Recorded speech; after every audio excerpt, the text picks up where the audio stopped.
এবার চমৎকার একটা হাদিস শোনাবো, যা বলবো তার পক্ষে হাদিস শোনাবো। মুসনাদে আহমদ ইবনে হাম্বলের একটা হাদিস।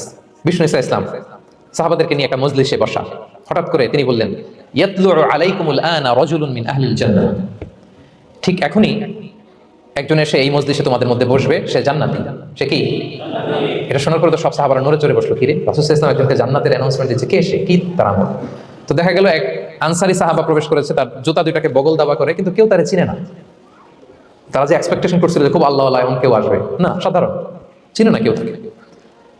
সবাই অবাক হয়েছে, কি তার আমল? রাসূল সাল্লাল্লাহু আলাইহি ওয়াসাল্লাম তাকে জান্নাতি বলে ঘোষণা দিয়েছে। কিছুদিন পরে আবারও আরেক মজলিসে রাসূল সাল্লাল্লাহু আলাইহি ওয়াসাল্লাম বললেন, ইয়াতলু আলাইকুমুল আনা রাজুলুন মিন আহলিল জান্নাহ। এখন একজন লোক আসবে, সে জান্নাতি। সবাই আবার নড়ে চড়ে বসলো, খেয়াল করলো, দেখি কে আসে, দেখি কে আসে। দেখলো আবার সেই আনসারী সাহাবী আসলো। সবাই তো অবাক। তার কিছুদিন পরে আরেক মজলিসে রাসূল সাল্লাল্লাহু আলাইহি ওয়াসাল্লাম বললেন, ইয়াতলু আলাইকুমুল আনা রাজুলুন মিন আহলিল জান্নাহ। এক লোক আসবে এখন, সে জান্নাতি। সবাই অবাক, দেখি কে আসে, আবার সেই আগের লোকটি আসে। সুবহানাল্লাহ। সাহাবীরা অবাক, সবচেয়ে বেশি অবাক হয়েছেন আব্দুল্লাহ ইবনে আমর ইবনে আল-আস রাদিয়াল্লাহু তাআলা। তিনি অবাক হলেন, ঘটনা কি? কারো ব্যাপারে তো নবীজি এমন বলেন না, কি তার আমল, কি তার গোপন রহস্য, দেখি তো খুঁজে বের করা যায় কিনা। তিনি ওই সাহাবীর বাড়িতে গেলেন, যে কৌশল করে একটা কথা বললেন, প্রিয় ভাই, আমি তোমার ঘরে মেহমান হতে চাই। অনেকদিন ধরে আমার আব্বার সাথে আমার একটু মনোমালিন্য, বাসায় না থেকে তোমার বাসায় থাকবো। আসলে মনোমালিন্য এখন হয় নাই, আগে হয়তো কখনো হয়েছে, ওইটাকে একটু কৌশল করে বলাকে আরবিতে তাউরিয়া বলে। কি বলে? তাউরিয়া, মানে একটু টুইস্ট করে কথা বলা, মিথ্যা হয় না, এটা তাউরিয়া বলে।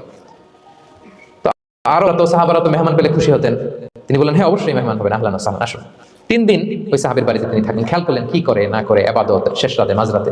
কিন্তু তিনি হতাশ, অনেক খেয়াল করার পরে হতাশ, না যেই আশা নিয়ে আসছি এরকম কিছু দেখা যাচ্ছে না। শেষমেশ 3 দিন পরে তিনি খুলেই বললেন যে, ভাই আসলে তেমন কিছু হয় নাই আমার বাবার সাথে, যে কারণে আমি তোমার বাসায় এসেছি। আমি এসেছি তোমাকে ফলো করবার জন্য। ফলো করবার জন্য? কারণ কি?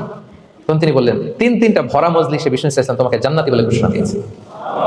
আমি দেখতে চেয়েছি যে তুমি কি আমল করো, কি তোমার এমন আমল যে কারণে তুমি জান্নাতি, একটু দেখার জন্য এসেছি। রাসূল সাল্লাল্লাহু আলাইহি ওয়াসাল্লাম তোমাকে 3 বার জান্নাতি বলে ঘোষণা দিয়েছে, কিন্তু দেখলাম না, তুমি নামাজের সময় নামাজ যাও, শেষ রাতে তাহাজ্জুদ পড়ো, তাও 2-4 রাকাত, কোনোদিন পড়ো কোনোদিন পড়ো না, কোরআন তেলাওয়াত করো, দান সদকা, স্বাভাবিক করো, অস্বাভাবিক কিছু না, আমাদের মতোই, কখনো কখনো আমাদের চেয়েও কম। তো কি তোমার গোপন রহস্য? ওই সাহাবী বলে, আমিও জানি না।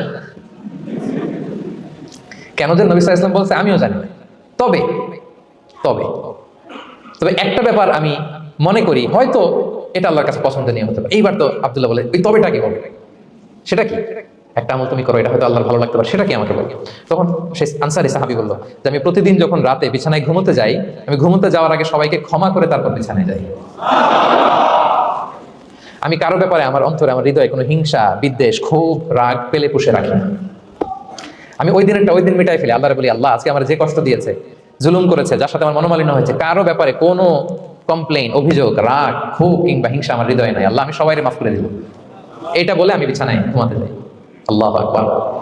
আব্দুল্লাহ ইবনে আমর ইবনে আল-আস বলেন, হ্যাঁ দা হুয়া, আরে এটাই তো সেটা যেটা তুমি ছোট আমল মনে করো, সেটা এত সহজ নয়। আমরা অনেকেই হয়তো এটা পারি না, তুমি পেরেছো, এজন্যই আল্লাহ তাআলা তোমার মর্যাদা বাড়িয়ে দিয়েছে। পড়েন সুবহানাল্লাহ।